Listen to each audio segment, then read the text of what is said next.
கர்த்தருக்கு ஸ்தோத்திரம். Jehovah இரே prayer time சேனலுக்கு உங்களை வெல்கம் பண்ணுறேன். பிரியமானவர்களே, நாம் இப்பொழுது பார்க்கவிருக்கிற வேத பகுதி 2 கொரிந்தியர் 12:9.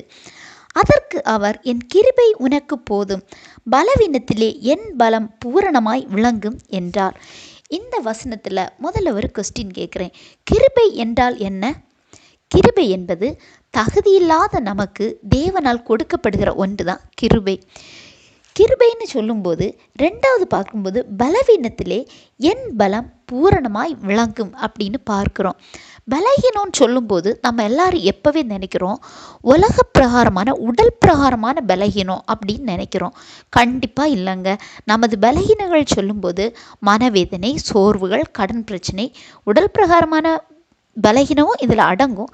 தவிர உலக பிரகாரமாக நம்ம ஆண்டவர் பக்கத்தில் சேர முடியாமல் இருக்கிற பலகீனங்களை சொல்லலாம். இவை எல்லாவற்றிலும் தேவ கிருபை நமக்கு பூரணமாய் விளங்கும்னு பார்க்கிறோம். அடுத்ததாக பார்க்கும்போது, கிறிஸ்துவின் வல்லமை என்மேல் தங்கும்படி என் பலவீனங்களை குறித்து நான் மிகவும் சந்தோஷமாய் மேன்மை பாராட்டுவேன்னு பார்க்கிறோம். இந்த அனுபவம் நமக்கு இருக்குதா?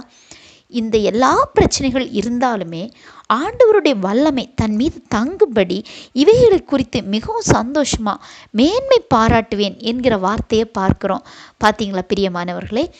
எப்போவுமே நம்ம ஆண்டவரை ஒரு கண்ணோட்டத்தில் பார்க்குறோம். எப்படி தெரியுமா?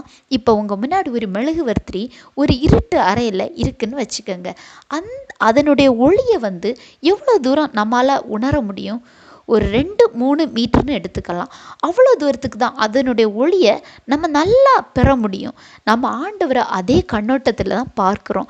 ஆண்டவரை ஒரு மெழுகுவர்த்தி மாதிரி நீங்கள் பார்க்காம ஒரு சூரியன் மாதிரி பாருங்கள். அப்போ இந்த மாதிரி உங்களால் சொல்ல முடியும். கண்டிப்பாக ஆண்டவருடைய கிருபை என் மேலே சூரியன் மாதிரி விளங்கும்னு நீங்கள் யோசிச்சு பாருங்கள்.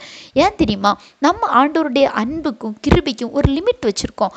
இவ்வளோதான், ஆண்டவருக்கு இவ்வளோதான் செய்ய முடியும். ஒரு காரியத்தில் நம்ம ஒரு அதாவது ஒரு நன்மைகளை எதிர்பார்க்கும்போது இவ்வளோதான் முடியும், இவ்வளோதான் செய்ய முடியும் அப்படின்னு நினைக்கிறோம். ஆனால் அப்படியல்ல. ஆண்டவருடைய கிருபை பெரியது.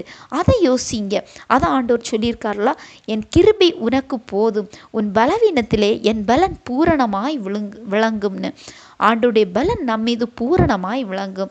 இந்த வசனத்தை வச்சு ப்ரேயர் பண்ணுங்க.